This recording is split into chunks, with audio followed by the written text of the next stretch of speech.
Assalamualaikum. Very good morning, everyone, and welcome to today's webinar on house price diffusion and natural overhang rate. I hope we find everybody safe and in good spirit during this pandemic.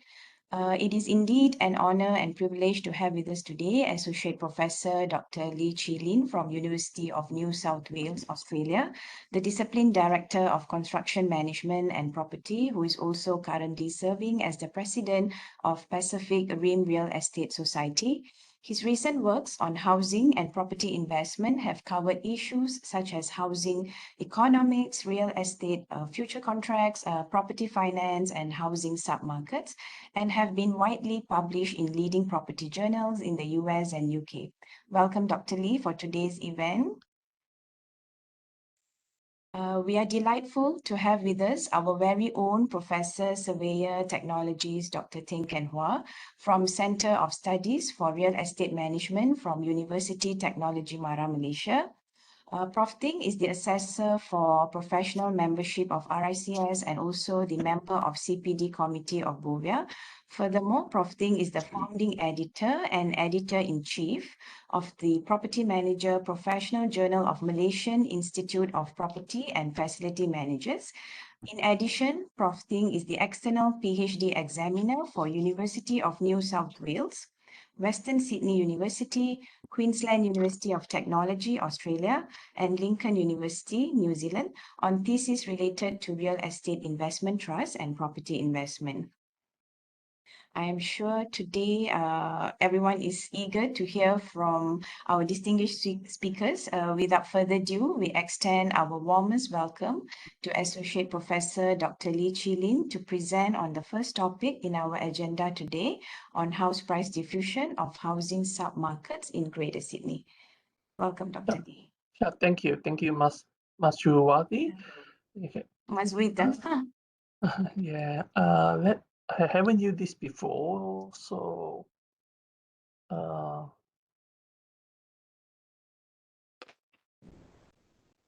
can you all see my slide?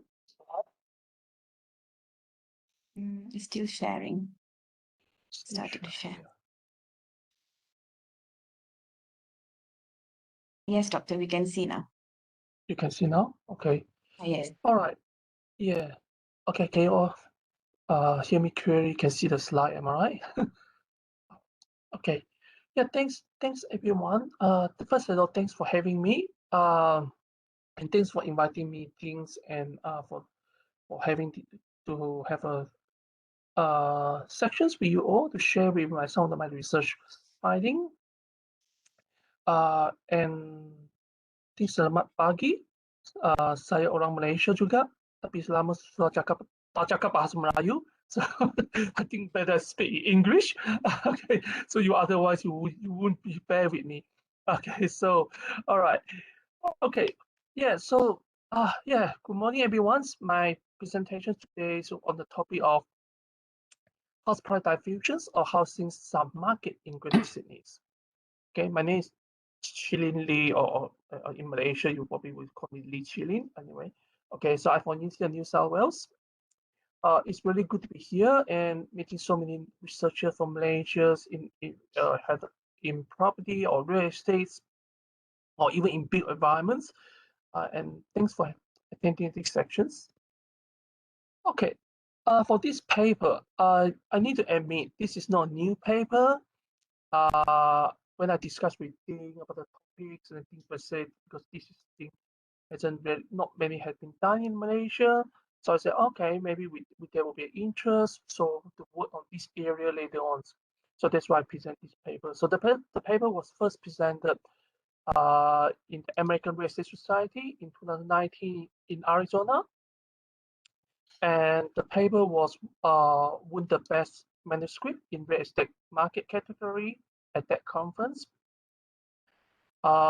So since then, as I said earlier, it's not something new. So we have published in the Housing Studies. It's a Q1 journal with an impact factors of 3.5. So in fact, I need to say this is a joint paper with my PhD students, Mustafa Bangura. He's done an amazing job here. So unfortunately, he couldn't attend today. He had other commitments. So as I said, although this is a new paper just been published in 2000 last year in housing study, but so far the paper has been that we have received 30 citations. Okay, so I think it will be it's a good area, good topic. If I hope there will simulate several similar discussions about the housing market in Malaysia. Something similar study will be conducted in Malaysia as well. Okay, let's start with summary. What this paper or what this study about? This study generally try to investigate the housing price diffusions of housing submarket. When we say housing submarket, what we refer here is the low price and the high price submarket in Greater Sydney. Okay, so and what we try to do here is we try to understand how and why there is a ripple effect in Sydney, or if different housing submarket in Sydney. So some of the key findings here, we found there's a ripple effect of housing submarket in Sydney. More important, what we found the large degree of diffusions take place from the less prosperous submarket or low price submarket with the high end. Okay, and that support what we call the equity transfer hypothesis. Apart from that, low price submarket actually is a primary reactor to the changes in the economic fundamentals. So that's why they are more responsive. That's why we can see there's a diffusions or ripple effect from low price submarket to the high price. So these are the key findings for our studies. And our contributions here, we try to, probably it's the first studies to provide some empirical evidence, try to validate there are two competing theoretical explanation of ripple effect. Okay, so we probably is the first one to provide some empirical evidence to test these two competing hypotheses and provide some empirical evidence. So that's the first contribution of our studies. Second one is we use unlike previous studies, we use a bunch of methods to validate whether there's a ripple effect or not, and that including the means convergence test, co-integration test, country causality test, etc. So this is probably the first time been done in this way. And so the result will be quite robust. And we also, another thing is because we consider housing submarket, and when we classify housing submarket, we consider a range of indicators, which is probably hasn't been done before by previous studies. So we're including the indicator from pricing perspective or non-pricing perspective, which I will tell you more details later on. Okay, so the outline of these presentations today. So what we're going to do is I give you some introductions, why we want to do these studies, and why this ripple effect is important, why we want to do Greater Sydney, what's special about Sydney. I will show you shortly. And then we will show you the research questions, objective, and the hypothesis of the studies. And later on, we'll show you some of the data and methodology we use, and show you some data. And lastly, will be the conclusions. All right, we start with introductions. In Sydney, it's a really interesting cities or markets, you can say. Why we say interesting, because we can see the increasing social and economic polarizations in Sydney. Okay, so if you look at the map below, this is a very good indicator. We look at the income. We start with the first indicator, income, household income. So we can see clearly in the eastern suburb. Okay, this is where Randwick, where the UNSW located, and the north part of Sydney, generally they have the people there have a higher income level compared to Western Sydney. Okay, so this is all exceptions with Sunderland. Generally, this is not bad, but in general, what we see here is in Sydney we can split it into two, or what we can call it what latte line. This we split the Sydney into two. On top of the line, generally are quite affluent or maybe rich area, if you like to say, because the people they have higher income. But below the line, generally will be the low end area. This is not just reflected by income. Okay, so in Australia, it's very interesting because the governments will conduct a census every 5 years. The last one we did was 2016. We are doing the census now. Hopefully, we have new data by next year. So from the census, what the government do here is they based on the information everyone put in. So they're going to compute what we call the CFR index, social economics index. Okay, so they can put the index for each LGA, each suburb. They even can do it for the school as well. Okay, they were telling you for which particular school, for a particular school, whether the students, their family background, whether it's a socially advantageous or socially disadvantageous. So the index value, you start with 1,000. Anything more than 1,000 means you are socially advantageous in the Australian context. Anything less than 1,000 means you're below. So what we do here is, since we have the data for each local government area, so what we try to do here is put in this map here, again, we can see the polarizations or segregations in Sydney. So what we can see here is in the eastern suburb and the north part of Sydney, generally people have a higher socio-economic background. Okay, they're from higher socio-economic background. They're with the exception of Sunderland, but compared to Western Sydney, generally they have a what we can say probably is a socially disadvantageous. Okay, so that's why we say they not just have an income is lower in Western Sydney, their social economic background is lower as well. So that's why we can see the segregations in Sydney. If you just like to draw a line, you can see this part and this part are quite different. So it's the differences between these different regions can also reflect in the housing affordabilities. Okay, we know the people in, like what we have shown you just now, that in the eastern suburb or in the north part of Sydney, they have their income level are higher.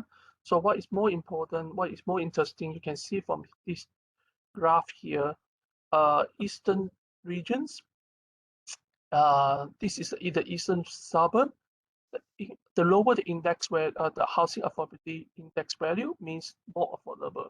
So although the housing price in the eastern suburb is generally more expensive compared to Western Sydney, but consider the income for those who live in eastern suburb, housing affordability is not really a big issue for people who live in eastern suburb. It's expensive, don't get me wrong, yeah, the housing price there is very expensive, but given how much money they make, this is not a very significant issue there.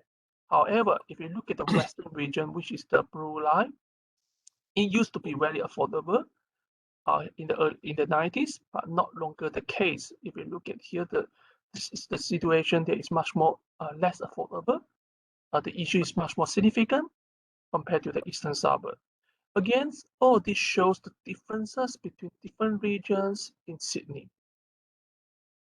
So we can say that probably there's some housing submarket, different housing submarket in different part of Sydney. Okay, so and unfortunately, there are not many studies have been done about the ripple effect, whether there's a ripple effect among these housing submarkets. Okay, so we know Sydney itself is too big, can break it down into the different submarket and how the housing price moving or ripple effect among these housing submarket. Couldn't find many studies have been done. In fact, probably we are the first study who are looking at from that perspective. So someone might ask, okay, so what is ripple effect? How you define ripple effect? What is the definition of it? Ripple effect is not something new. There has so many studies have been done before. The general idea in this context here, we're looking at the patterns of how price movement among different markets. Okay, so that is so the general idea would be very simple. We will try to see whether housing price in one area, whether they will start to move first. Say, for example, there's an increase. So the increase in this area, whether that will be higher than, we start from this area first, and then we can see increases follow in others area. So that's what we call ripple effect. And vice versa. If we see the drop of housing price in particular area, then we will see in others area will follow. That again, this is what we call a ripple effect. So in order to explain ripple effect, there are some studies. Min is probably the first person who proposed how to explain ripple effect, why the housing price in particular area will move first and then followed by others. So he proposed two hypotheses. And very interesting, these two hypotheses are competing each other. Okay, let me show you shortly. First, we start with immigration hypothesis. The idea is households will reallocate to a region which is the prices are relatively low by taking the advantages of price differential. So the center idea here is very simple, just why pay more? Am I right? So say for example, if a 3-bedroom apartment in the eastern suburb will cost you $1.5 million, but if you move to the move to the Western Sydney, that probably costs you $700,000. Same quality. So the idea would be why you want to like to pay more, why you want to pay double in eastern suburb. So this is the idea of immigration hypothesis. People will take the advantages, and this hypothesis probably works really well for international trading. We can see some businesses reallocate their manufacturing line from a high price area to a labor force which is relatively cheaper. So that's the idea there. Okay, so he actually applied this to the housing market as well. He thinks households will do the same thing, not just businesses. Households will do the same thing. So why you would like to pay more? If there's cheaper there, people will go there. However, at the same time, he also proposed another hypothesis. This is what we call the equity transfer hypothesis. So what does this mean? It means that households, particularly repeat buyer, would like to move up the property ladder, and they would like to trade up for the property with higher quality, or maybe in a more desirable area, as their equity improves. Okay, so this is the idea of equity transfer hypothesis. So say for example, a young couple who just start up their family, when they start to buy, they will go to the area relatively cheaper, but this might not be their dream house. They might want to move out once they have more equity. So like they might get a pay rise in the futures. So once they have moved out their life cycle, they would like to go to eastern area, say for example. So that is the equity transfer hypothesis. So what's the implication of these two hypotheses here? So if you follow the immigration hypothesis, the high price area should move first and then followed by low price. Okay, because high price getting too expensive, people will move to the cheaper area. However, equity transfer hypothesis is another way around. People who live in the high price area, they do want to move out. Okay, so they don't have a lot of desire to buy another property or would like to upgrade. On the other hand, people in the low price area, they always have a strong desire to move out or trade up. That's why if we see the changes will start from the low price and then they will go into the high price area. So this is a two hypothesis. I know it's confusing, but the question mark will be, which is the correct one? Which is the correct theoretical explanations for the housing market? So means propose both, but we don't know which one is correct one. And so this is one of the beauty of this study here is try to provide some empirical evidence, try to study these two competing hypotheses.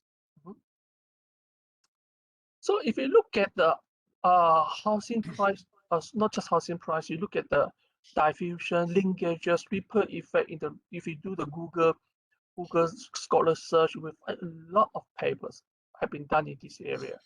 A lot of study have been done about different assets. A good example, they're looking at how property house price and share price related, whether share price move first and then followed by housing price or vice versa. or someone looking at the property companies as well. I believe Ting and I had done a paper before in Malaysia, maybe a long time ago, probably 10 years ago, looking at the linkages between property market, property companies, share price, and house price. Okay, that is one area. There are a lot of studies also looking at not just different assets, but they're also looking at different housing market. Okay, like good example, several studies have been done looking at the prices between different major city in China, Beijing, whether Beijing housing price move first and then followed by second tier cities and vice versa. That also have been done. However, if you look at all these studies, if you look at their conclusion, they always give you mixed result. Okay, some study will show second tier will lead the first tier city. You might find another way around. If you look at the share market and property market, they always give the mixed result. So this leads Mustafa and I ask a question: why like that? Why we always get the mixed result? Why can't we get a consistent picture? So one of the things probably we cannot in our mind would be housing submarket.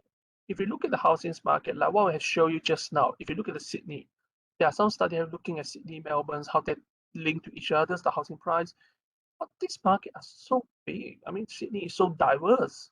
So if we didn't consider the housing submarket, probably unlikely. That's why they contribute to the mixed result. Okay. So why housing submarket? And there's so in the literature, in the housing literature, there's so much study have been done. Okay, they're looking at why we need to do housing submarkets. Say for example, Mean found that housing submarket will give you more enhanced analysis or framework, okay, for your studies. And Alistair and Bill Randall, my colleagues from UC New South Wales, have found that housing submarket actually will give there's a compact relationship at a very micro level in a big metropolitan areas. So we can't assume the whole cities like Sydney itself is homogeneous. It's very complex. Okay, if you go drilling down to the micro level, you will find a lot of differences, like simple studies that I have shown you just now. Apart from that, some study arguing by doing housing submarkets, you will generally get a more enhanced finding. You get a more robust result. Okay, if you consider housing submarket, so which you capture the local elements. Apart from that, the several studies shows you will get a better forecasting, better estimation result for each segment if you consider housing submarket analysis. So if you look at the literature itself, there are so many studies suggesting we need to do housing submarket. So the next question will be, okay, now we know housing submarket is important. Sydney is very big, very diverse. So how we want to define housing submarket? Okay, so in order to define housing submarket, if we look at the literature, there's so many different ways have been proposed how to classify different submarket. In general, we can say that including the pricing factors and non-pricing factors. So the pricing factors, the idea is, first one is price substitutabilities. So what does this mean? It means that if you classify a properties, say two property in the same cluster or same submarket, the housing price, say for property A, is $1 million. That's only been sold.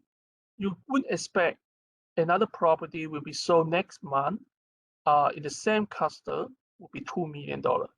So that is the idea of housing substitutability. So it means that this should be similar, more or less similar. It can't be too much difference. So within the submarket, okay? However, there should be a clear difference outside of the different submarket.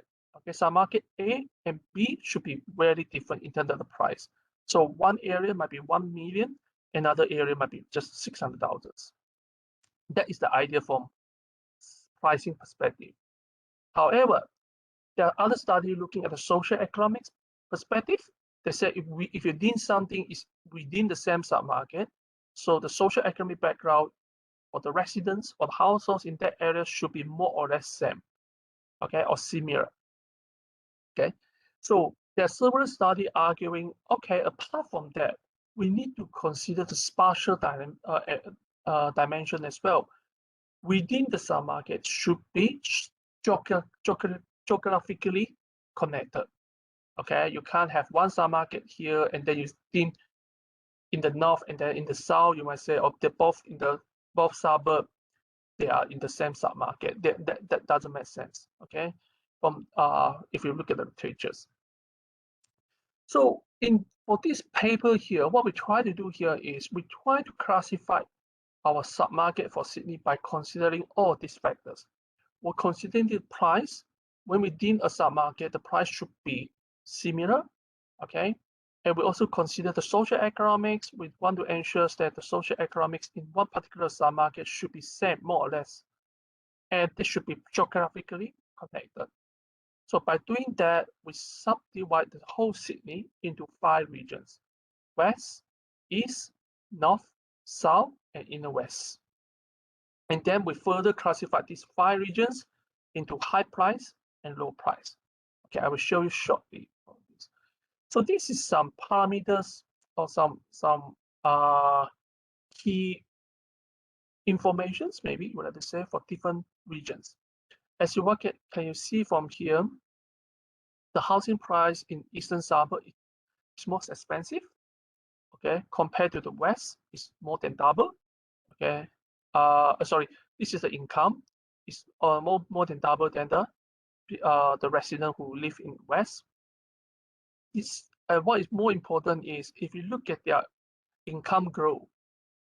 In the Eastern Suburb, the income growth is highest, okay, around 4% per annum.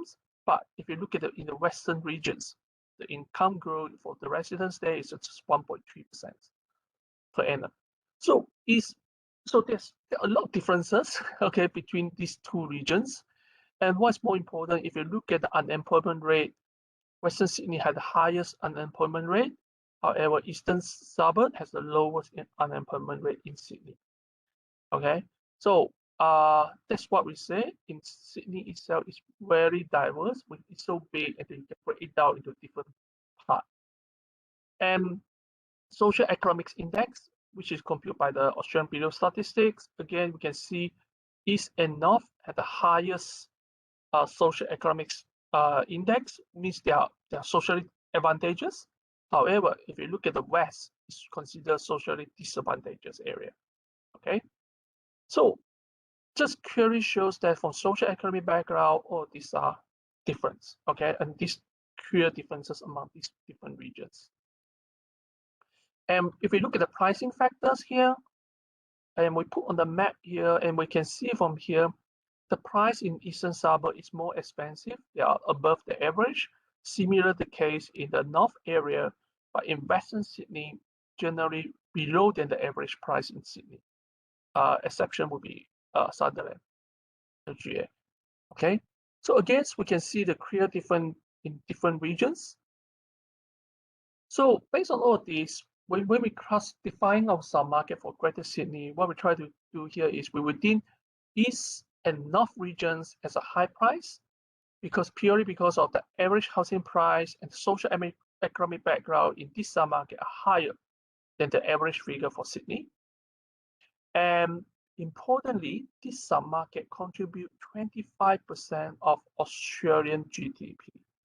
I'm saying Australian GDP is not Sydney GDP, it's Australian GDP. It's a big market here. Okay, so it's a wealthy area in Sydney. On the other hand, we classify West, Inner West, and South as a low price submarket. Purely because some of the average price is below than the average housing price in Sydney, and their social economic indicator are lower, okay, relatively lower. So that's why we're doing that. And this is an example here. So all these different LGA in Sydney. And interestingly, you can see the average score here for high price area is 1088. Is higher than the average score for the low price submarket. Importantly, there are clear difference in Sydney, which is linked to the segregations of Sydney, what we mentioned earlier. if you look at here, Koringai is one of the LGA in the North Shore area, in the north part. And this LGA, the social economics index, is the highest in Australia. Okay, I'm talking this is the highest in Australia. At the same time, another LGA which is not very far away from Koringai has a score which is one of the lowest in Australia. So I think this clearly shows you Sydney is a perfect case study, maybe you're looking at this housing submarket, low price and high price. I know most of you might not be familiar with Sydney, so let me show the map to you. So Ku-ring-gai is here. It's in the North Shore area, and Auburn City Council is in the Western Sydney. They're not far away, so they are in the radius of 15 kilometers. So it's close to each other, just within 50 kilometers, 15 is very different area. You can, if you go to Auburn, what you see in Auburn will be very different with what you see in Ku-ring-gai. Okay, like Ku-ring-gai is one of the most wealthy area in Sydney or in Australia. This is very interesting. These things not just it's a timely issues, vaccination rate. Okay, I know Australia is lagging behind in terms of vaccination rate. I think Malaysia is even higher than Australia at the moment. But this is interesting. This diagram, this map here also shows the differences between North and Eastern Suburb and North versus Western Sydney. So you can see the blue color means the area have a high vaccination rate. Okay, around 70%, more than 70% at least have one jab. The dark blue is more than 60%. And this area mainly concentrated in the north area, and Eastern Suburb also very high. However, if you look at the orange color, generally it's like 20%, less than 30%. Vaccination rate generally much lower here. All of these are considered Western Sydney. So we clearly see that there are a lot of differences. Okay, not just looking at social economic background, not just looking at their income, housing price, but even acceptance for vaccine. We also can see the difference between these two different regions. Okay, so the key out here is Sydney is a very diverse city.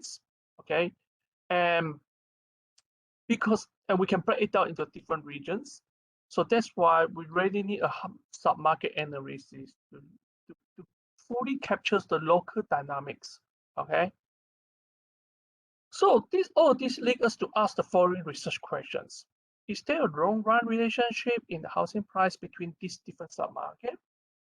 If yes, then which submarket lead and which one follow?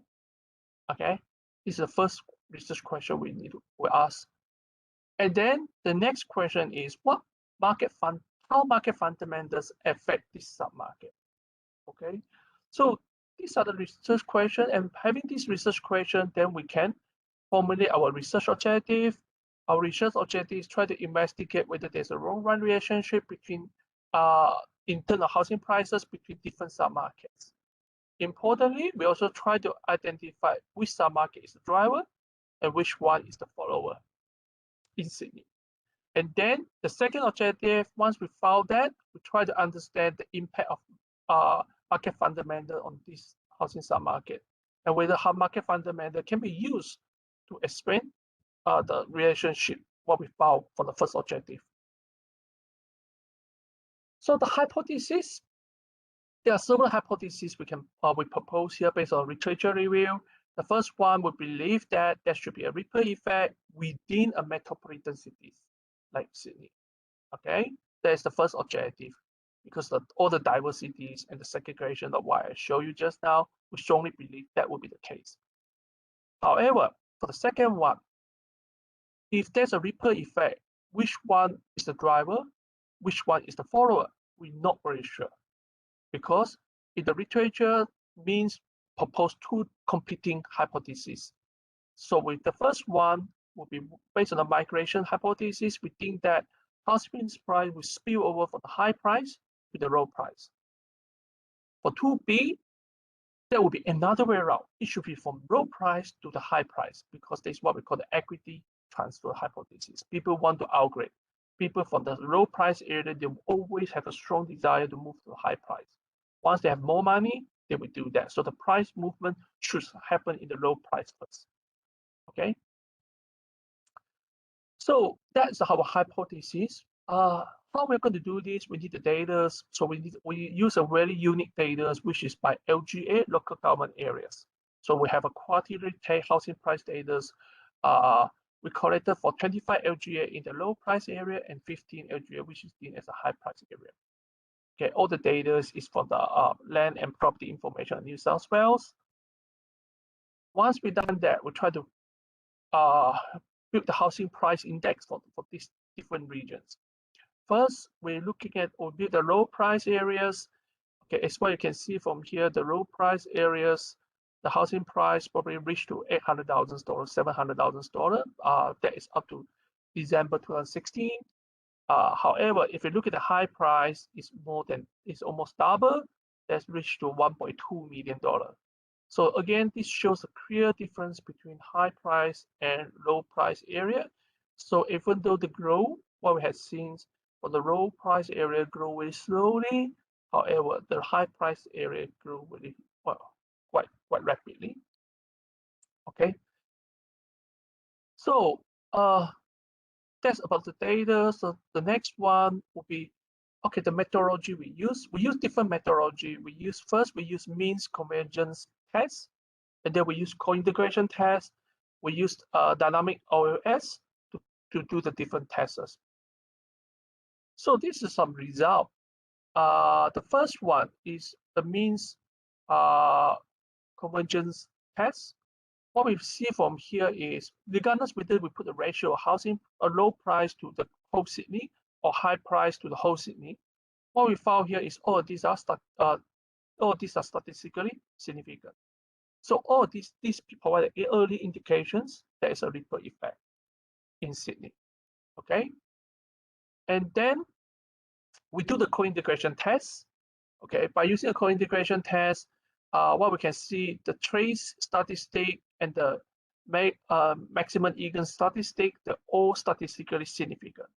So again, this shows that there is a long-run relationship, between the different housing submarket. So this accepts our first hypothesis, there is a ripple effect. Okay, so the housing price for one region compared to another might move in the same directions, but we're not sure which one moved first so far. Okay, so the next focus will be try to understand which submarket will move first. Okay, based on the co-integration test, we found that there's a ripple effect. So one submarket should move first and then followed by another one. But now we try to identify who is the driver and who is the follower. Okay, so we use Ganjar causality test. And what we can see for here, the new hypothesis of high price doesn't Ganjar cause low price cannot be rejected. However, we find strong evidence to reject low price that not Ganjar cause high price. So that gives us some empirical evidence to support the second hypothesis, or second 2B hypothesis, which is what we call equity transfer hypothesis. So what does this mean? It means that the low price will be the driver, and the follower will be the high-end markets, high price area. Why? Because people in the low price area, they always have a strong desire to move out to the high price area. So anything change in the market conditions, most likely we can see the changes in housing prices in the low price area first. And people in the high price area, because they're already in the high price area, they're not going to move out. So that's why we won't see any movement started from in the high price area. So next one, we're looking at the long-run linkages between house price and market fundamentals. What we have found just now, we found there's a ripple effect, which is we accept the first hypothesis, and then we accept our second hypothesis B, which is the low price market is the dominance market. Okay, the next concern will be whether the dominant role of the low price market can be attributed to its responsiveness to the market fundamentals. Okay. So there's a huge filtering process hypothesis have been proposed by Gresser. So what he tried to suggest here is this filtering process will facilitate the formulation of a ripple effect. Okay, so because if the low end market, submarket are more responsive to the market fundamentals, that will create some signal to the high price. Okay, so we do the dynamic LOS for low price and high price submarket separately. Okay, and what we can see from here, first building start means the supply indicator is very important to explain the prices, regardless whether it's low price or high price area. However, when we look at other fundamentals like state final demands, Australian stock markets, etc., are strongly correlated with the movement of low price regions. However, we couldn't find a similar evidence in the high price area. So what does this mean? It means that we can conclude the low price market is more responsive, okay, compared to the high price markets. That's why we can see the hypothesis, equity transfer hypothesis. Any changes happen, they will start in the low price first and then move on to the high price. Okay, we also conduct several bonus checks. Someone asking us we should decompose the market into strata and non-strata residential type that give a maybe that is a different result. So we try to do that. So we start with the non-strata. We also for non-strata we find that there is a low price will lead the high price for the non-strata, and for strata we found a similar result. Okay, which is low price will lead the high price. We couldn't find the evidence which is to show high price lead low price in regardless whether it's strata or non-strata. Okay, someone also asking, okay, they're not comfortable with the way we classify just high and low. How about can we have something in the middle, like someone in between? Okay, particularly for inner west. Okay, so you say, oh, we agree with that. So we try to redo the analysis, reclassify our index, etc. We break it down into 3 submarket: low, medium, high.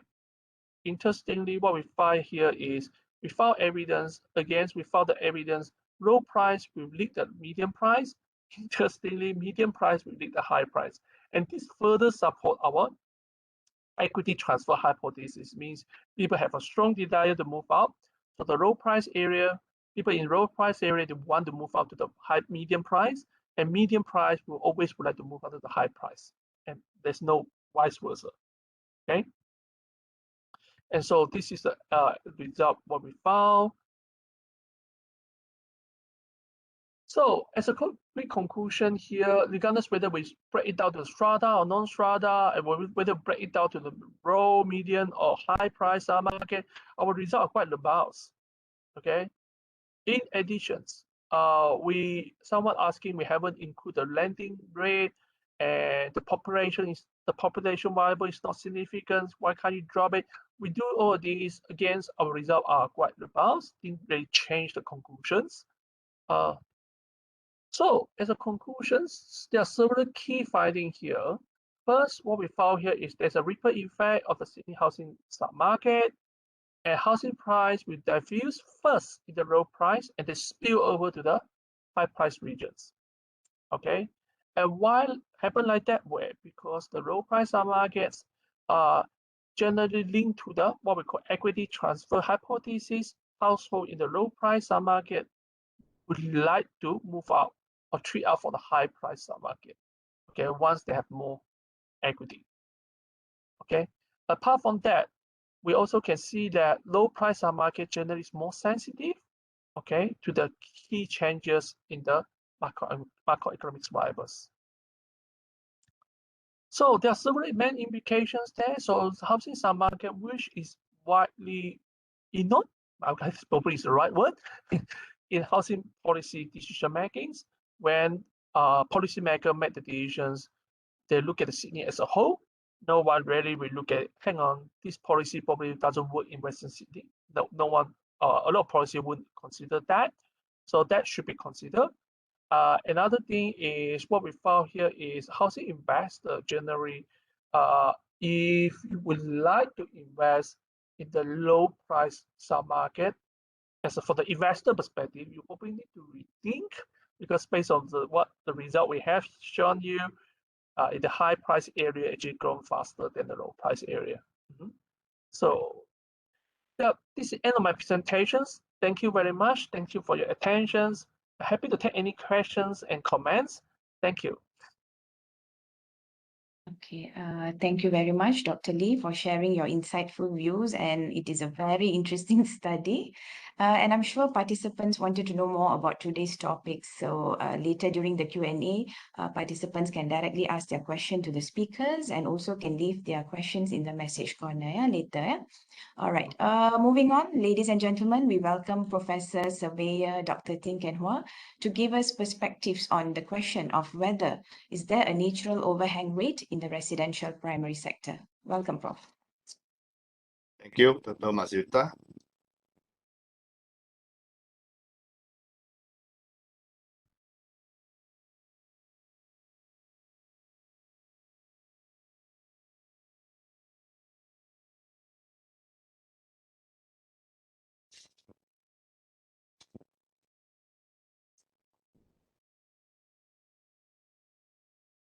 Okay, can you see the slide on the screen, the first slide?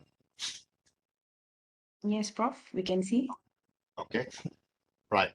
My topic is a different aspect of the housing market. Here I'm focusing on the overhang of unsold properties in the residential primary market.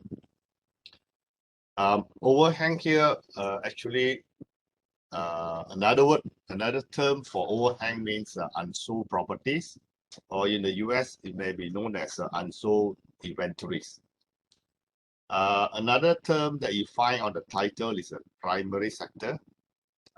Primary sector here refers to those property units which are sold by the developers. Subsequent transaction on the completed property, we call it the secondary sector. So, my topic here actually refers to unsold properties launched by the developers, but yet unsold. So, with that clarification on the key terms here, I will move on to the presentation. So our last property boom was in 2012 to 2014, whereby capital values of residential properties has more than doubled to triple, of the earlier property values. However, subsequent to this property boom, there was a significant property hang. Later on, I will share with you a graph showing the extent of overhang in this residential property sector. So the overhang, basically, I'm referring to the residential primary sector, and I have explained earlier, primary sector refers to residential properties, launched for sale by the developers. In Malaysia, basically, this overhang phenomena is due to oversupply, of in relation to demand in selected or in specific states, especially the more developed states like Kuala Lumpur, Selangor, and Johor. So this particular figure shows the overall property overhang in Malaysia. Okay, you can see three different colors, three different types of property overhang. The red one are residential landed, it refers to terrace house, semi-detached and detached houses. Then the gray one is residential high-rise, which include apartments, flats, and also condominiums. The third category is service apartment, which refer to apartments or condominiums built on land with commercial title. So from this graph here, you can see that all three categories has overhang. Yeah, from 2003 to 2020, which is 17 years, which covers more than one property cycle. And property overhang exists irrespective of the stages or phase of the property cycle.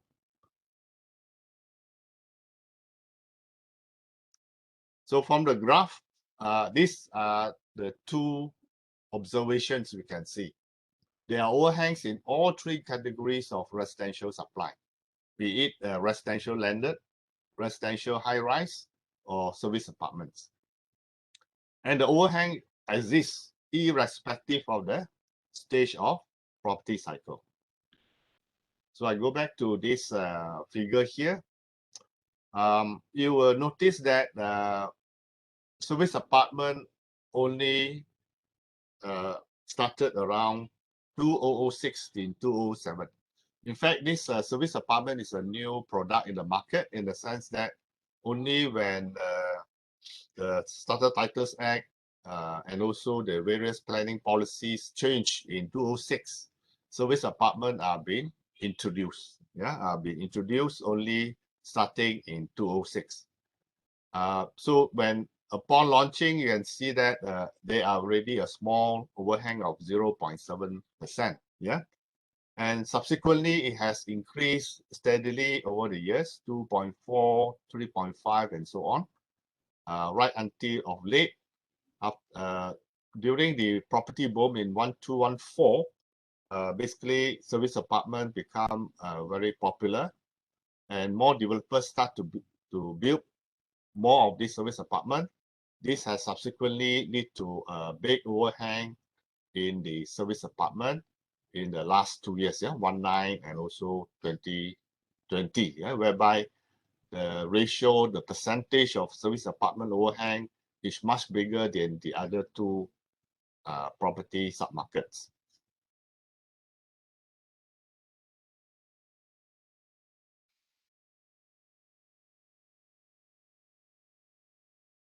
So generally, various research has been conducted, and the overhang is attributed to oversupply, overprice.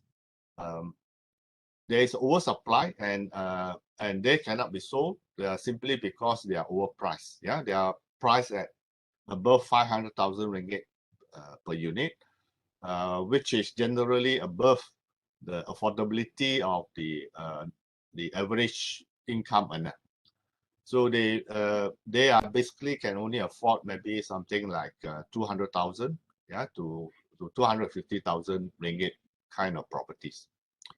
So with oversupply and the supply are overpriced, this definitely will cause an overhang.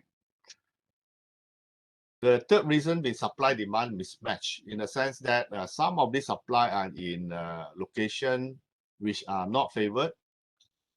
This happened especially to the landed properties. Some are actually targeted at the low-income group, but they are located far away from the city centers or places of employment. This has caused even landed properties, yeah, low-cost houses, unsold, yeah, simply because they are far away from mass transport system. So therefore, they remain unsold. And of course, the slowdown economy with the income not increasing, this definitely will also impact on the effective demand from house buyers.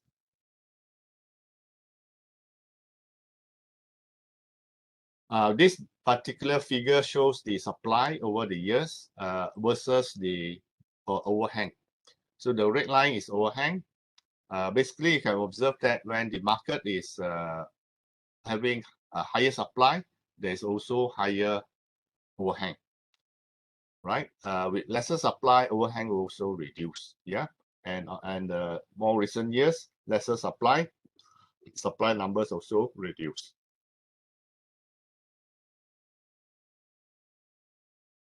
In Malaysia, the overhang has a more definitive, more precise definition. So over here is defined as property that is completed and issued with the certificate of fitness or CCC, but remains unsold, yeah, for more than 9 months from the date of launch. So this is the technical formal definition for overhang. But generally it means unsold properties, yeah, completed but unsold.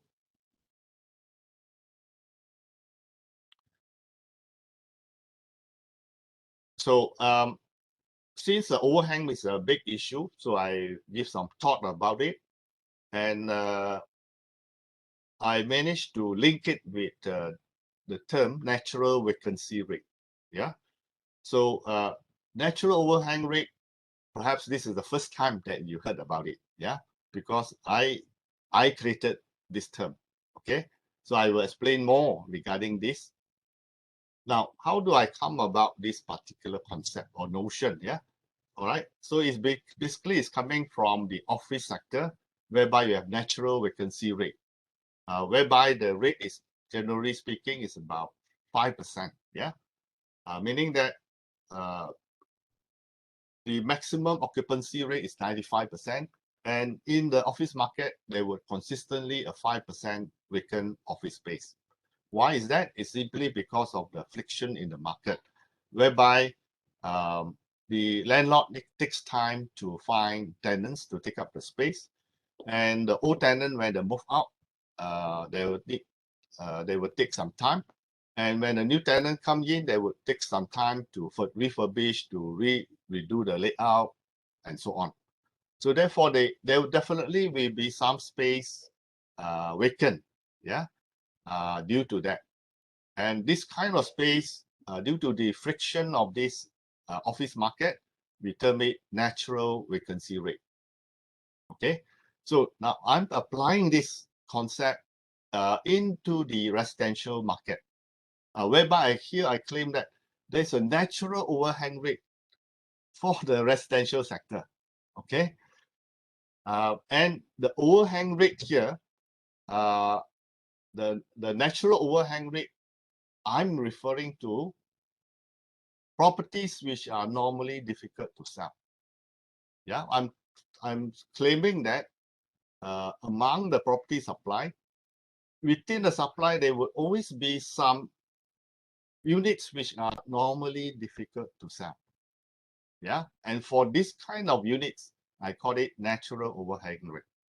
So what do you mean by normally difficult to sell? So I'm giving you some examples. Yeah, units that face cemetery, units that face electricity transmission line. Yeah, units that face the refuse room. Okay, and sometimes there are also penthouse right at the top of a condominium, price very much higher.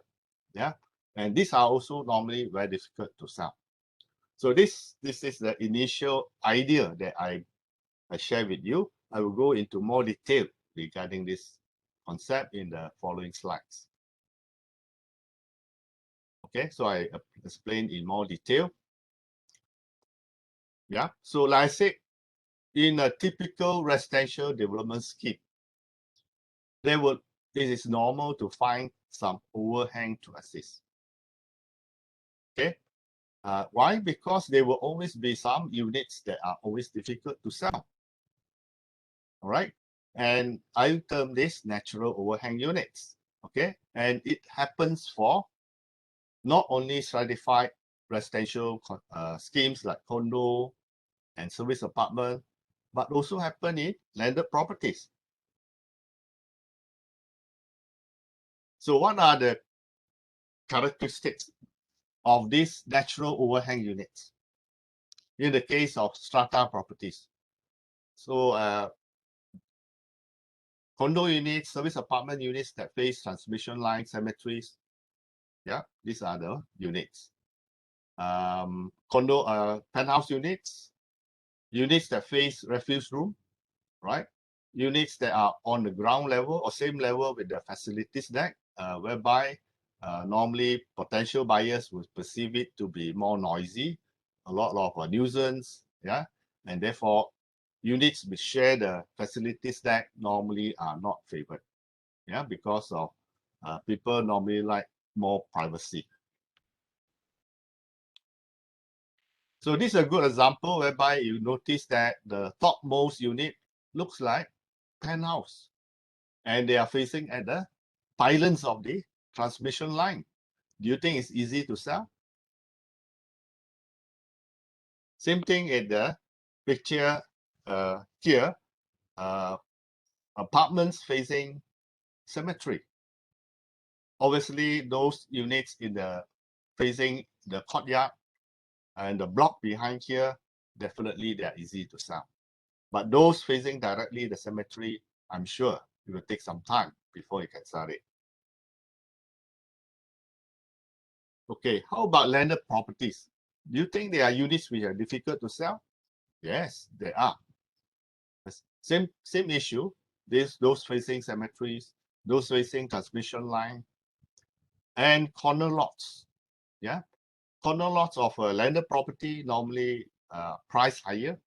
Okay, when they are priced higher, you tend to find they are in the case of terrace house, for example, you will find that the selling price is probably like close to semi-detached house.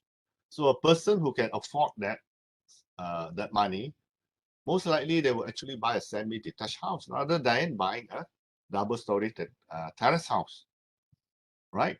So therefore, it will take a longer time for a corner lot like this, price higher than the normal units. So I have checked with some of the marketing managers of property developers.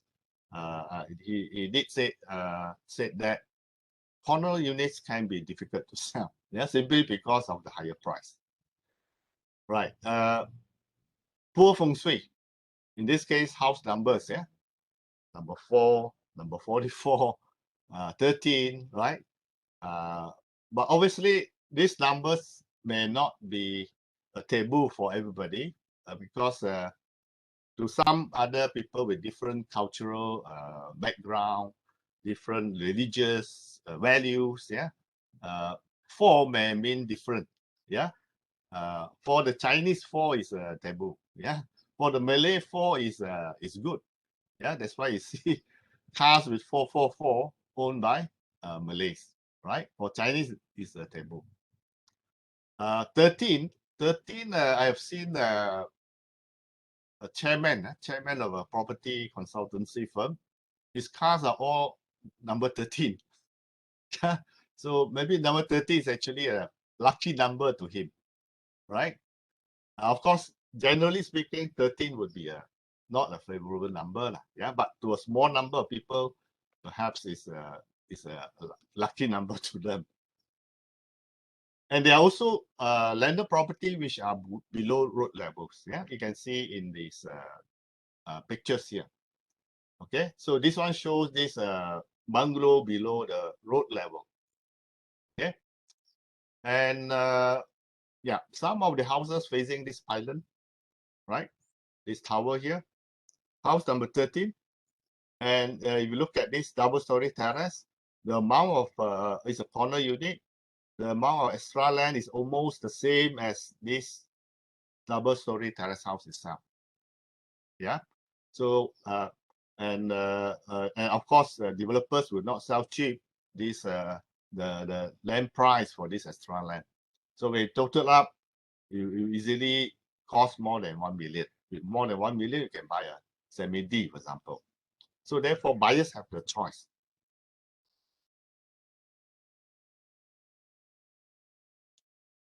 Right. How about the percentage of these natural overhang units? I would say it varies from one project to another. Okay, and this overhang rate depends on the subject, building design, and also site factors. I would say the natural overhang rate is about 5% to 20%. Yeah. Why 20%? Because in the case of high-rise development, let's say on the floor there are there are 10 units. Yeah. So let's say 2 units are facing the one is facing the refuse room, one is next to the lift, for example. That is already 2 upon 10. That's already 20%. Yeah. And this whether it's 5 to or 10 or 20% depend on the building, on-site and off-site factors, which I will elaborate further in the later slide. But I would not deny that for projects which are located in good location with good accessibility, they can be sold 100%, even though they have natural overhang units. Yeah, why? Simply because the demand far greater, there is a high demand for that particular project due to good location and accessibility, and people will just buy irrespective of this disadvantage in terms of layout, units, view, and so on. Yeah, people can bear with that.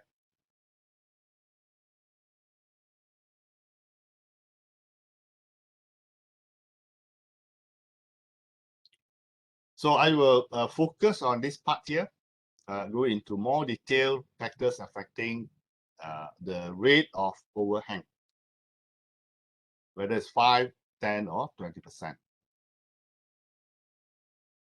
Okay, so firstly, regarding the building design especially, and the orientation of the building, right?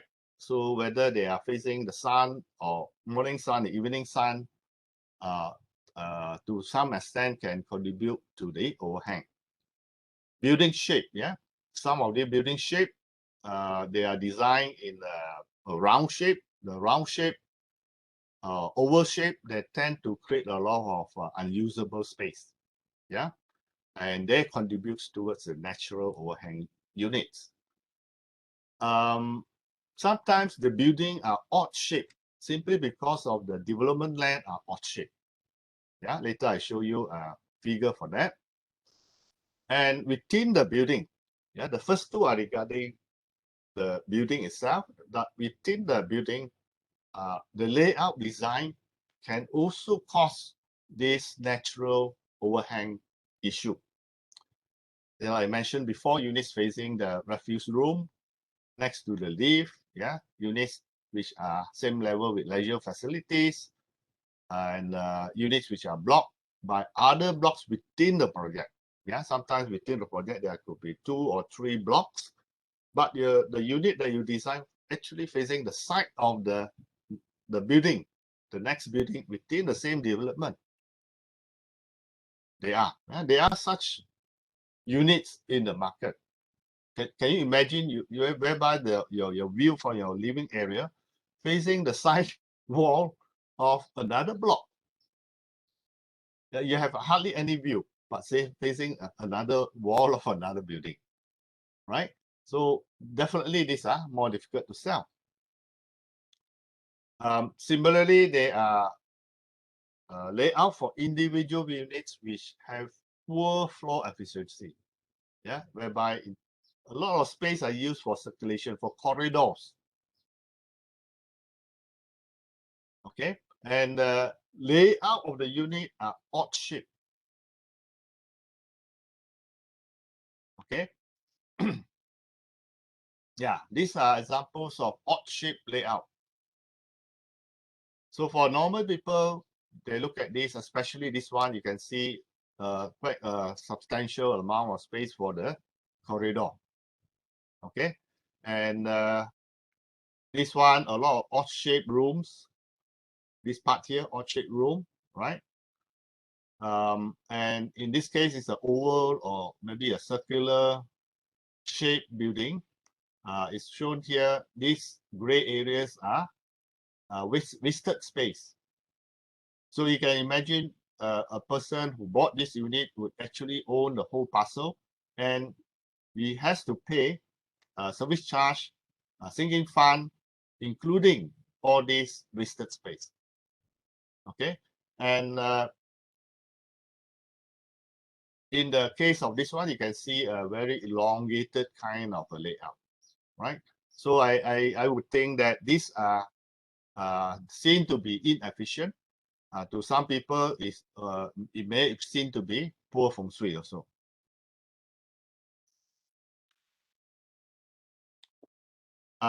Then, apart from the building, the development land itself can also contribute towards this natural overhang. Yeah, the size of the development land. When the size is too small, you can only fit in a very tight manner your building design into the site. Obviously, you will restrain your orientation, including the layout, the design of the building itself. Okay, and you still want to build in a small site. Obviously, you also affect your floor plans and also layout design. The shape of the development land, yeah, can also constrain layout design and building orientation.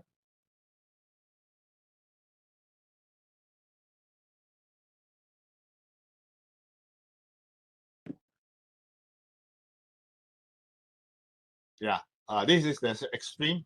You most likely this piece of land is a triangular shape. So the building that you can fit in, because of the small size, the building design, the shape of the design also follow the shape of the site. And therefore you can see a lot of sharp edges, yeah, corners like this, and which looks very odd, yeah, also inefficient layout.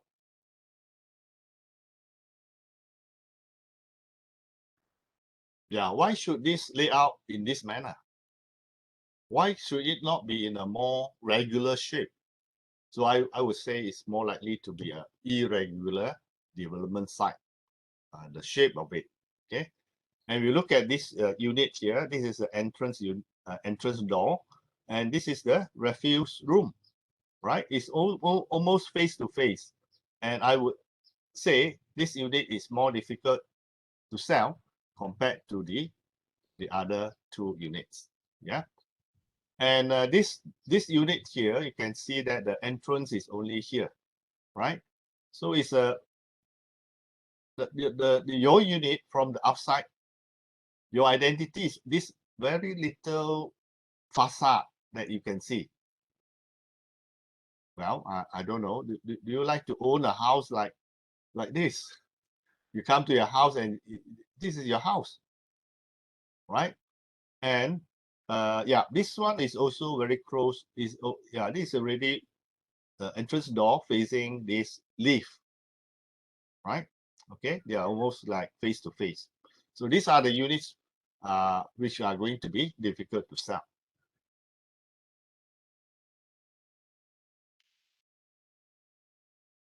And of course, there would be offside factors, yeah, simply because there are structures and buildings which are outside your development site, okay, and you cannot do anything about it, right? It can be vertical transmission line, it can be bulky structures like LRT lines, yeah, it can be elevated highways running right in front of your site. It can be incompatible land users, for example, like cemeteries, sewage plants, oxidation plants, and so on. All right. So you can see here, in this case, it can be a same project and they are facing each other. So some of these buildings, sometimes they are so close to each other that it's not favored. Yeah. And you can see this elevated highway, they are passing in front here. I'm sure these units are actually same level, yeah, or slightly higher than this elevated highway. And this is a LRT line, or it can be MRT line. So every day when you sit at a living hall, you are enjoying noisy LRT trains, yeah, passing right in front of you. Okay, starting from 6 o'clock in the morning until midnight. Would you like to have houses, this kind of units? Okay, and this oxidation point is outside the development site. So therefore, all these units here are enjoying the oxidation point, the view of the oxidation point. So all these factors cannot be controlled. Yeah. Therefore, it's the offside factors. And earlier on, we noticed that there are variation in the natural overhang unit. And generally, I would say that during buoyant market, there would be lesser natural overhang units. Okay. And during correction phase or during recession, definitely there will be more natural overhang unit. Okay. Because during overhang, during recession market, there will be more supply. Buyers will have more choice. Definitely, overhang units will be the last choice among all the units available to the buyers. So therefore, the overhang rate would be much higher during the recessionary market.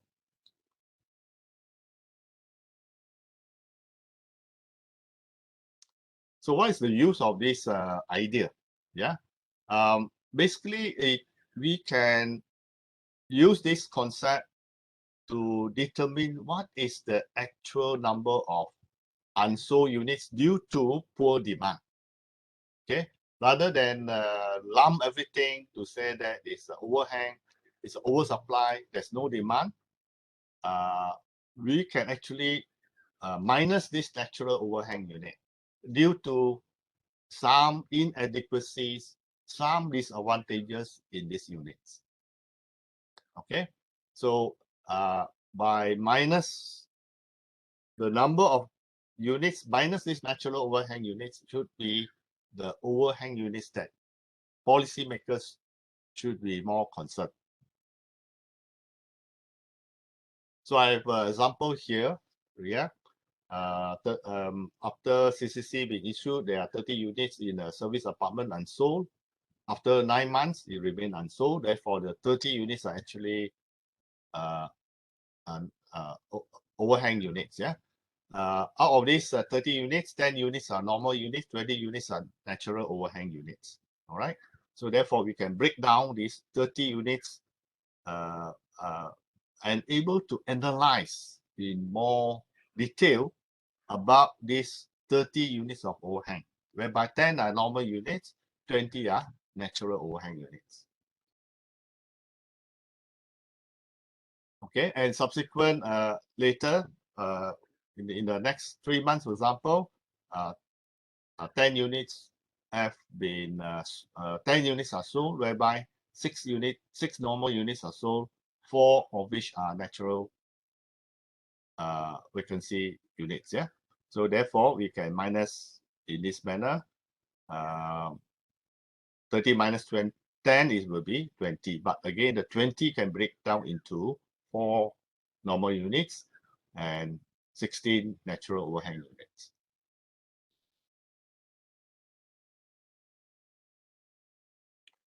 Right, so can this kind of natural overhang units be reduced? Yeah, so once we understood how they come about, then that can offer you the solutions. Yeah, in the case of external side factors, right? Perhaps the layout design should be done in such a way that there should be no units that face the poor view. Yeah, and to be vigilant that there should be no units at the recreational deck. Okay, or allow this car park floors to view facing the poor view, for example. Okay, same level with the transmission line, for example. How about poor layout design? So these are obviously the outcome of the architect. So perhaps when coming to design of this individual unit, more attention should be paid by the architect on the taste and preference of potential buyers in terms of feng shui, in terms of cultural values, and so on.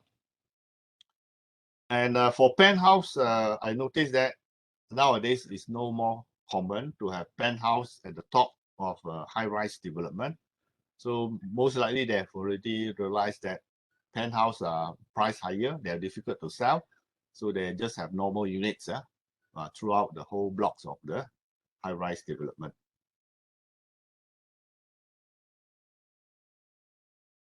So earlier on, I'm explaining for the high-rise development, and for the landed, again, you can resolve those external site problem through proper site planning and also layout design. So these are the outcome coming from the town planner, who designed the physical layout plan. So by proper site planning, this kind of issue can fully or partially avoided. Okay, and poor layout design, whereby you have too many corner, you have corner lots, for example. In that case, you can design in such a way that you can have instead of 20 feet width, you can have 22 or 23 or 24, so that at the end of the day, the corner lot do not have too much extra land, and therefore the price is not too high. Poor feng shui numbers like this, How about skipping these numbers? You have house number 1, number 2, number 4, number 6, number 8. Can you skip this number 4? So you become 2, 6, 8. Okay, and in front row is 1, 3, 5, 11, and 13. 15. Can you remove the number 13? So it become 11 and 15. So it's just a matter of applying to the local authority to get this approved, right? Units facing road junction, again, is site planning and layout design can resolve this. So therefore, in summary, this natural vacancy rate is a new concept. Okay, and well, it perhaps can provide some opportunity for research. So I welcome any postgraduate students research on this topic. Just come to me, talk to me, we can discuss, and then we can embark on this new interesting topic, right? And what's the contribution by having such a new concept? Basically, is to understand better the overhang, and perhaps we are now able to offer some solution to units that are difficult to sell. Okay, so that would be my last slide. Thank you for your attention.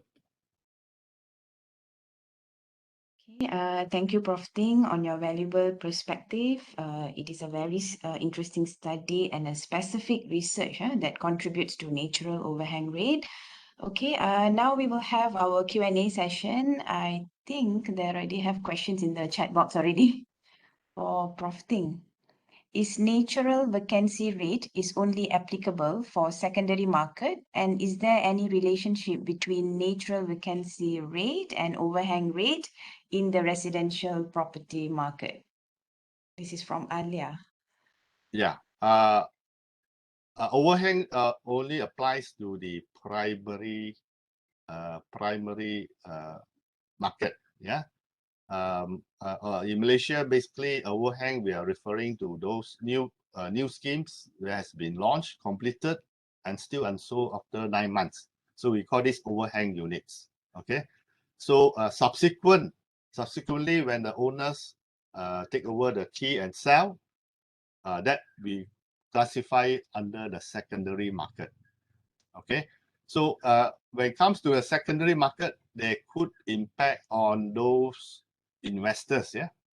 Okay, for investors who buy and lease out, perhaps it might also affect them in the sense that these are the units that face the elevated highway, right?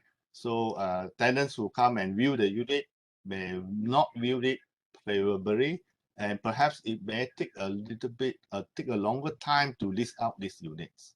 So therefore, in the secondary market, it may also, the stigma can carry on from primary market to the secondary market.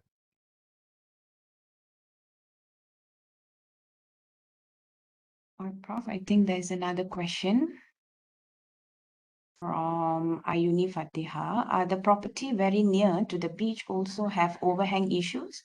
where it is sometimes at risk of being exposed to monsoon winds and rusty water.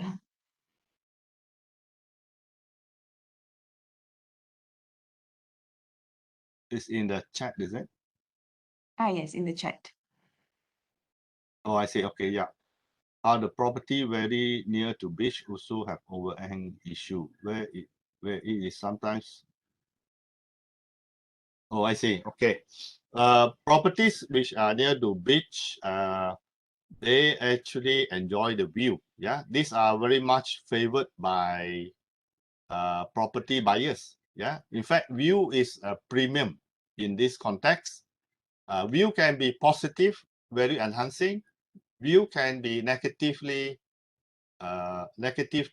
to the property value. In this case, view that have the sea, view that have the garden, the Central Park in New York, views that have the Twin Tower, they normally fetch premium. Okay, but properties that have view towards the cemetery or heavy industrial or elevated highway, in this case, it is depreciating to the property value. Okay. Okay.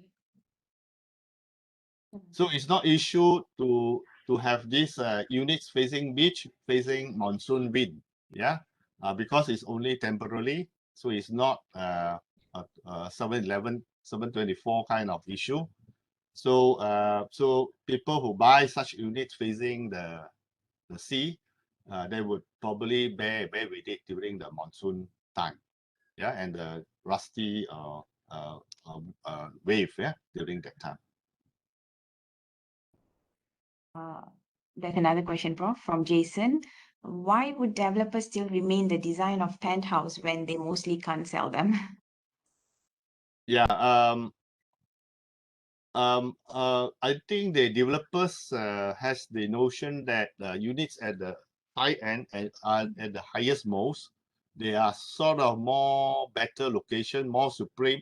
So therefore, I must create something more exclusive by being a bigger unit that enjoy better view, and therefore I would able to sell at a higher price. Yeah, but apparently why for people who can afford the money like 1 million for a 2,000 over square feet kind of a unit, perhaps they have more choice. So therefore, this make this unit more difficult to sell. Okay, but these days I notice in service apartment they don't introduce penthouse at the highest unit anymore. Yeah. Like I mentioned earlier, they maybe they realize that it's difficult to sell. So they nowadays all are those normal units. Normal units. Yeah. More questions coming up, Prof. Yeah. From Ismail. Areas in Rawang, there are many overhang properties, especially landed houses. Is it because the location and design of the house is a factor in this issue? Yeah, in the case of Rawang, because they are further away from the city center and also workplace, in this case, the overhang is due to oversupply. Okay, property they are not so expensive, affordable, but why cannot sell? Because too many. Yeah, it's simply an oversupply issue in this context. Yeah, so it's less due to natural overhang units. Okay, so it's more due to location, employment issue. Okay, Bumi-Putra lot also cause overhang issue. Do you agree with that? Yeah. With that?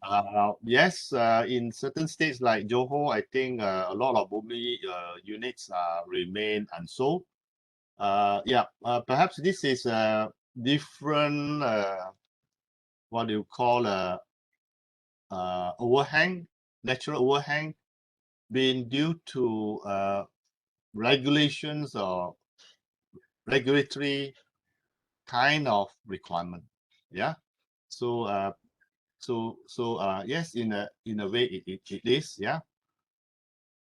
Okay. Next question.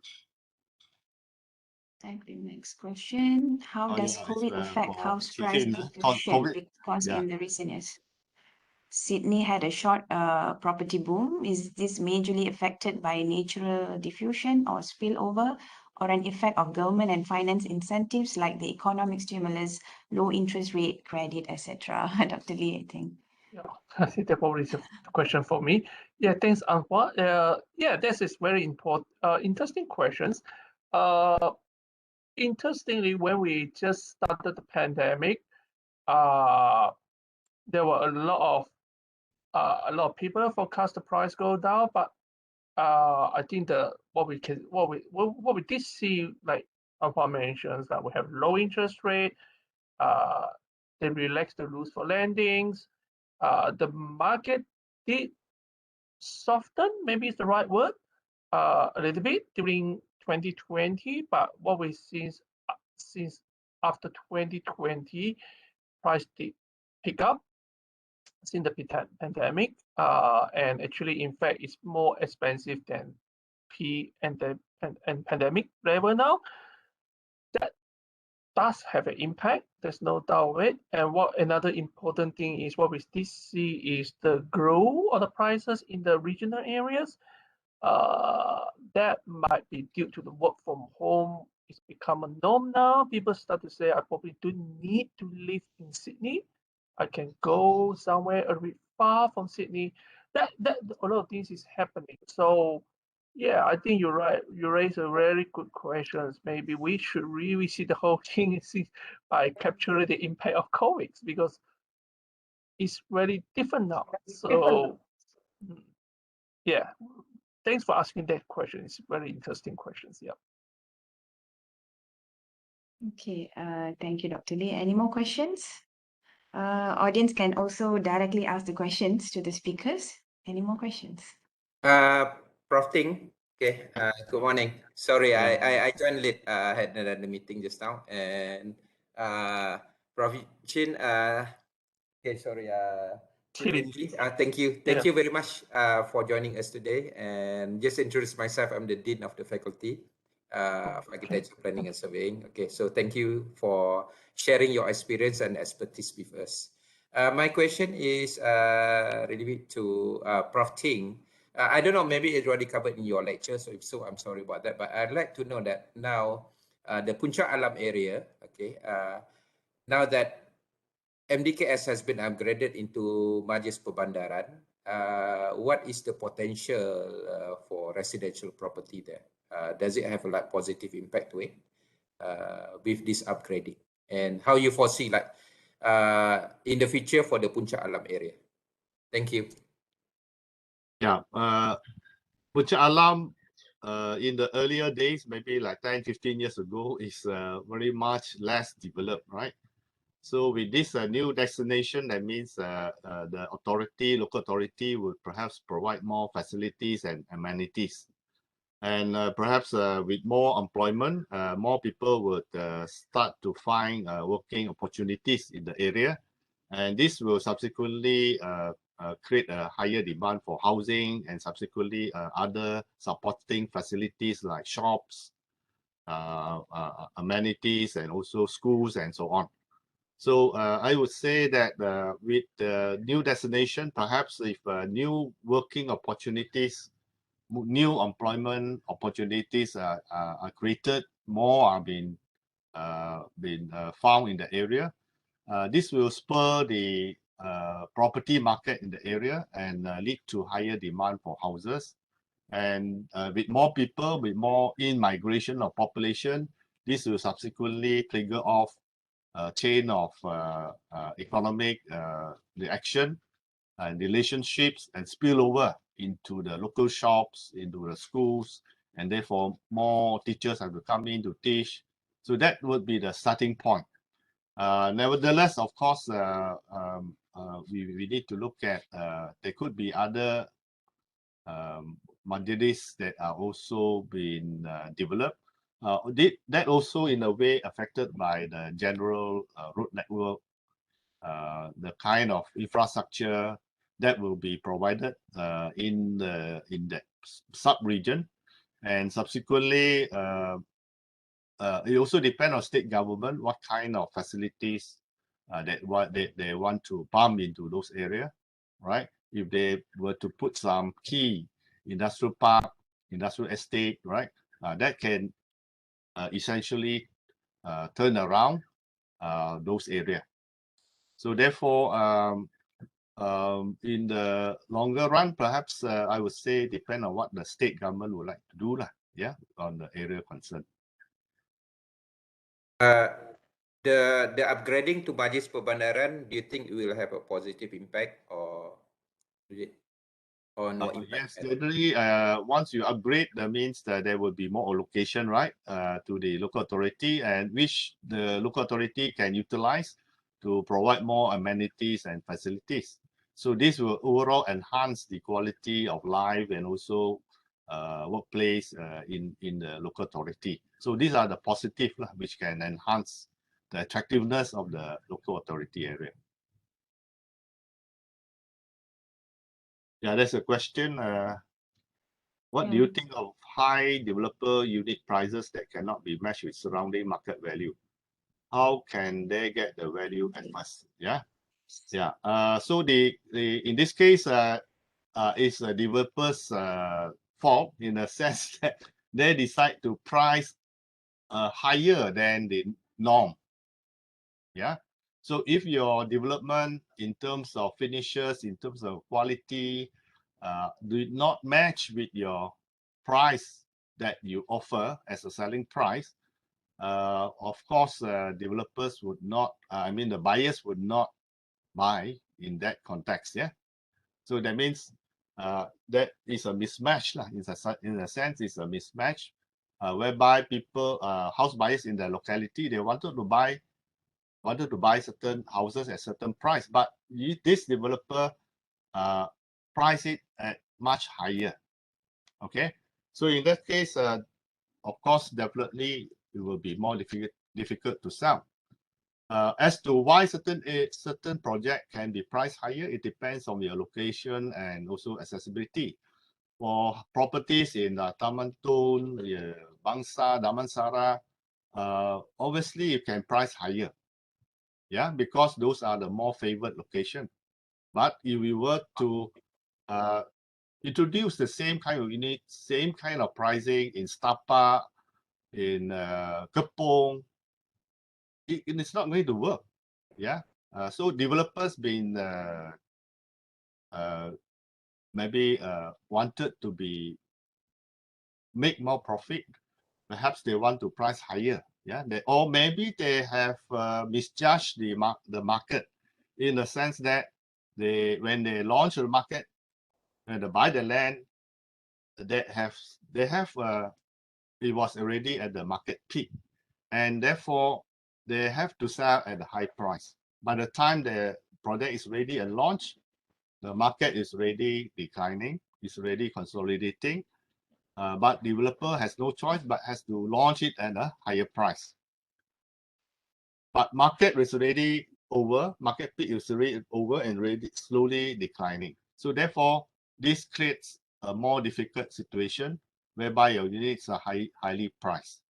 So that can itself can contribute a situation of this particular development having a high overhang unit. Another question to Dr. Lee. Does the ripple effect of suburbs will be always consistent with the house price pattern in urban areas? Oh, yeah, this is a good question. In general, I would like to say we didn't really looking at by suburb because when we present in my presentation earlier, we go by LGA, but local government area like the Majlis era, something like that in Malaysia concept. Majlis Perbandaran, I think there's something similar. Okay, so we go by that. But but in order answering your questions there, I think the answer is yes. Why we say so? Because one of the criteria we classify or define a submarket is based on the assumptions, not the assumption, we've done the empirical test to ensure that all the suburbs within that particular local government area, the prices should move in the same directions. So, and believe it or not, in Sydney, generally, I think compared to Malaysia, I'm from JB, so I know the situation in JB is quite one of the local government area could be very big, but for Sydney, our local government area could be relatively small in terms of the area. So what happened as a consequence of that will be you most likely will see the prices within a particular local government area are quite similar. So that's why we define it as a submarket. So answering your questions, although we haven't really done it by different suburb, but I believe that will move in that way because of all the suburb within a particular LGA should more or less moving in the have the same patterns. So yes, I think so. Answering your question, cut it short. Yes, I would like to say so. Okay. Okay, I think we can have one more question because it's already 10:41. Maybe another one more question from the participants. Is it possible for me to comment the previous question as well? I think sharing something in Australia. Sure, Dr. Lim, sure. Yeah, so like Ting mentions, I think the developer put a premium for when they put the pricings. If that works in certain area in KL, but not going to work in other area. Believe it or not, in Sydney, most of the developer when they do the pricings, regardless which area, they will put a premium on top of it. There's several rationale behind, because it's off the plan, so price will go up. Because if you look at the graph I show you, regardless whether you are in the low price area, high price area, your price always go up. So the rationale behind is when the property be built in 2 years time or 3 years time, the price will be higher. So that's why the developer want to charge a premium. And this another thing is come with a warranty. If you buy a new property, you will get a warranty. But if you buy a second hand, you're not going to get the same thing. Right. So that's the pricing strategy here.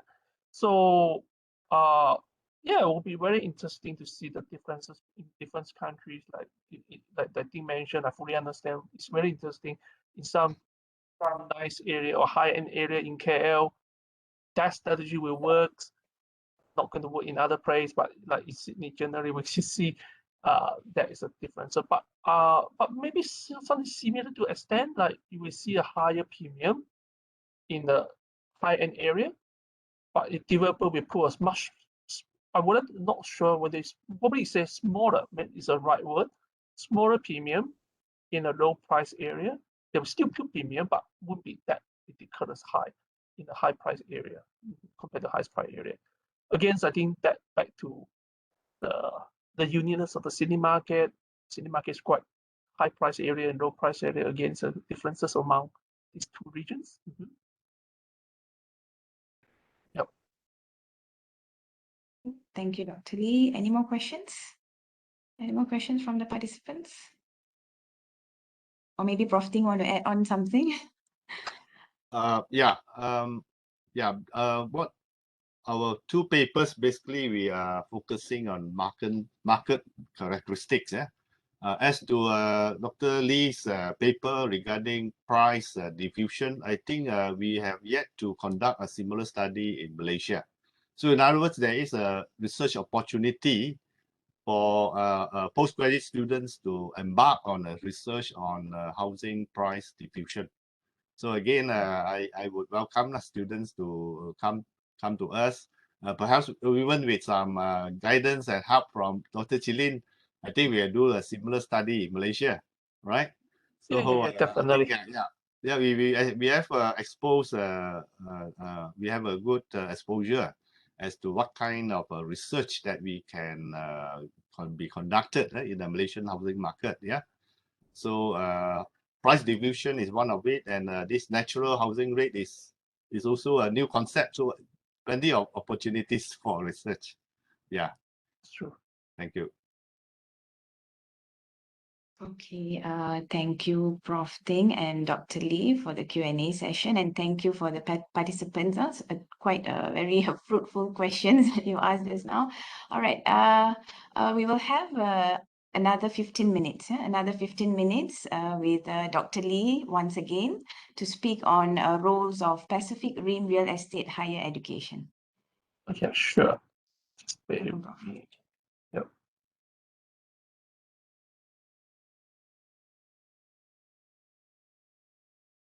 Let me give a few seconds.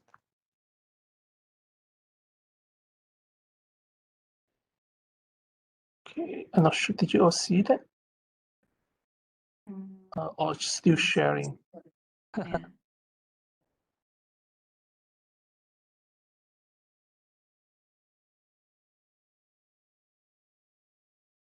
Have you all seen it or not really? Yes, Doctor, we can see.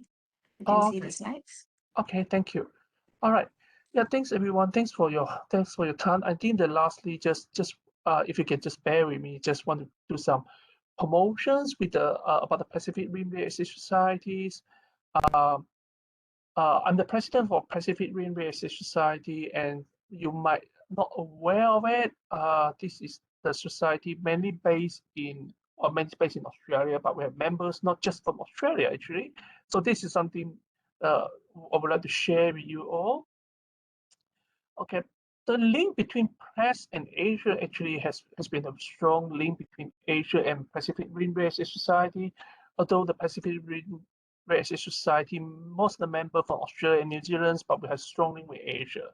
So we have many delegates from Asia, like Ting is one of our members, you know, and we also have many board members from Asia. I think Ting is one of our former board members. Yasmin from Universiti Malaysia, she's on our board as well. We also have Siu Weng from National University of Singapore, Kelvin Wong from Hong Kong Universities. So I want to say is, although it's Australian based, but we have a strong connections with Asia. As a president, I love to see that growing linkages and connection with Asia. Okay, particularly from Malaysia as well, because Malaysia has been one of the great supporters for the Pacific Rim Real Estate Society. We have many members from Pacific Rim, from Malaysia, and then we have our last conference in KL was in 2015. And that was run by Yasmin, and Dean was one of the organizers as well. It was a great conference, and we have run 3 times press conference in KL in 1999, 2008, and 2015.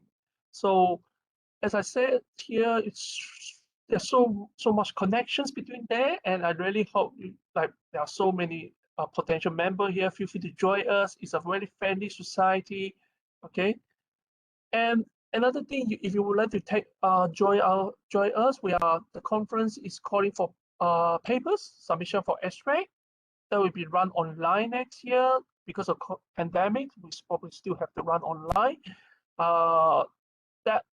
And one of the things is we make it free to all the participants. For anyone who submit your abstract, and if you register, that will be free of charge. Okay, so these are the key dates for the conferences. The press conference for next year in January. So the abstract submission will be due by end of the month. I think it's on the Merdeka Day. So if you would like to submit one, make sure you do it before the holiday. I know it will be the public holiday in Malaysia. Just do it before it. Then we will send you the acceptance later on.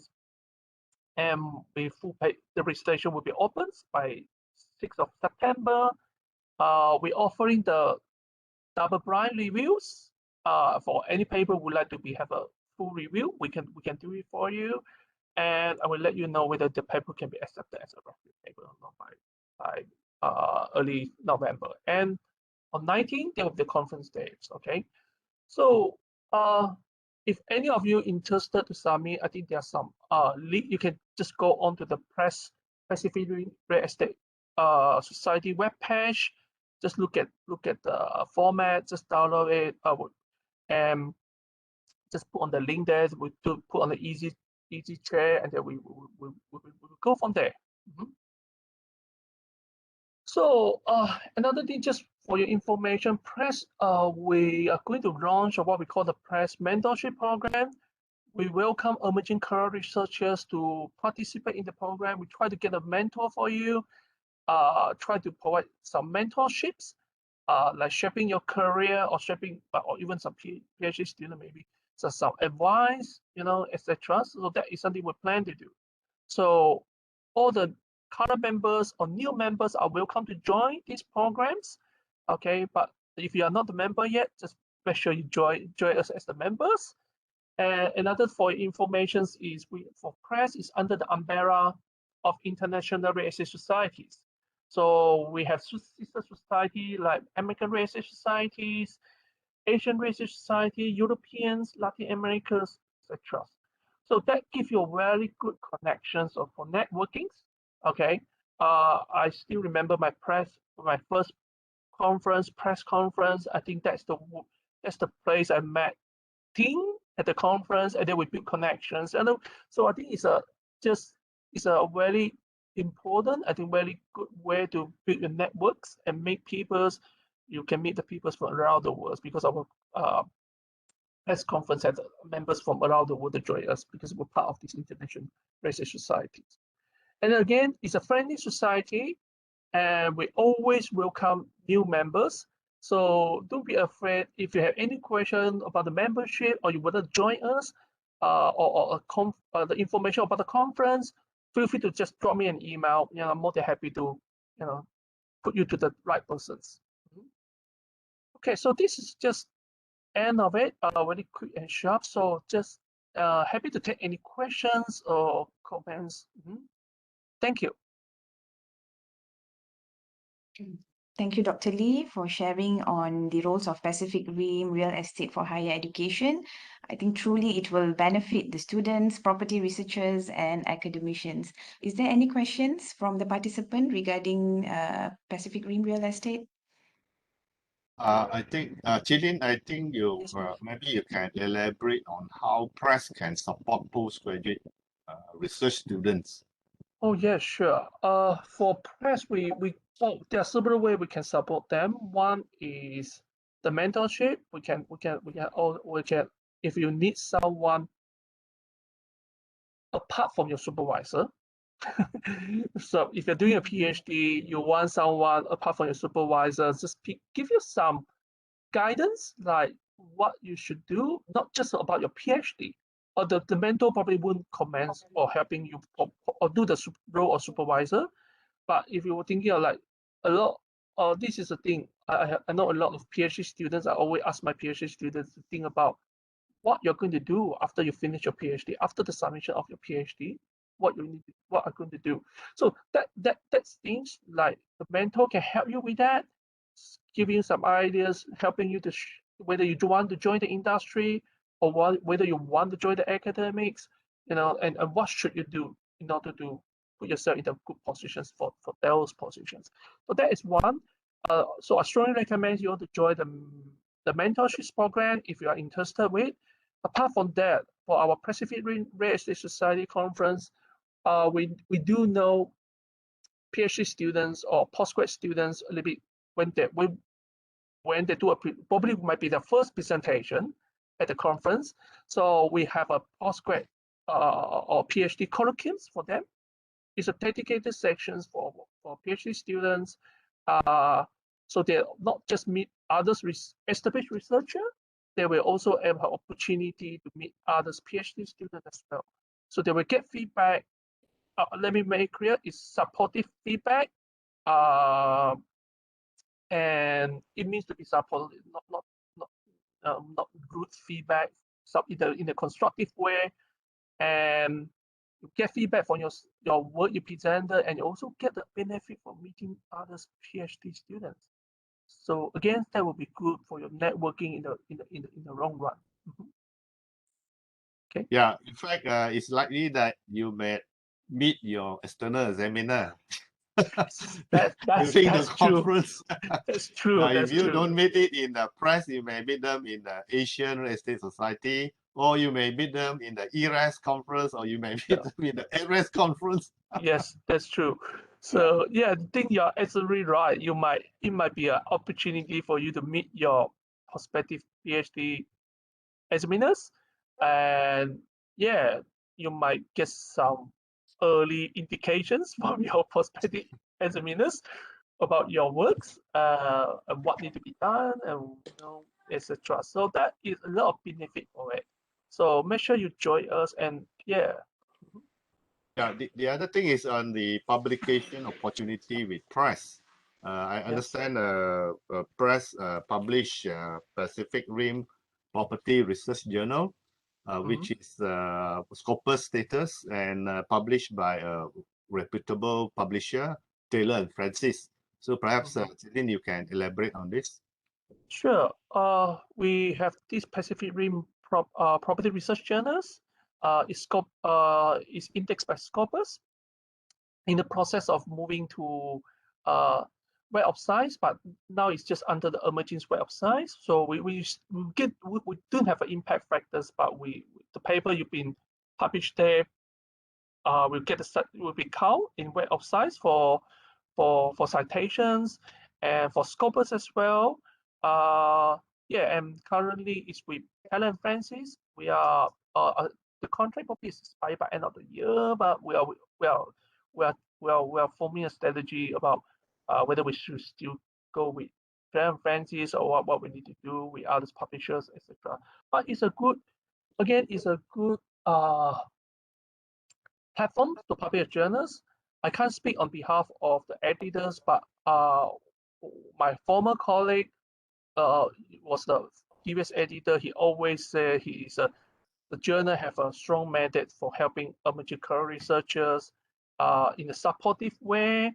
A lot of people probably publish, that will be their first platform to publish their papers. So that will be good. And index published by Helen Francis, Scopus, they're all indexed by them. So it might be good.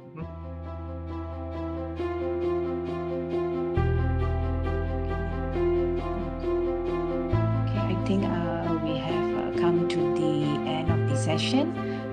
Thank you to Dr. Chyi and Professor Ting for an enlightening and informative presentation on house price diffusion and natural overhang rate. We appreciate having these issues clarified, and we are grateful for the time and effort you took to share your thoughts and experience. We hope that you can join us again in the future. So before ending the session, we will take a photograph session.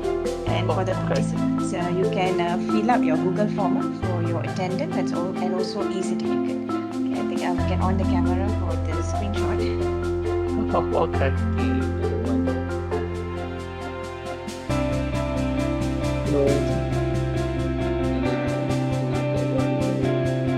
The picture. Not open the camera.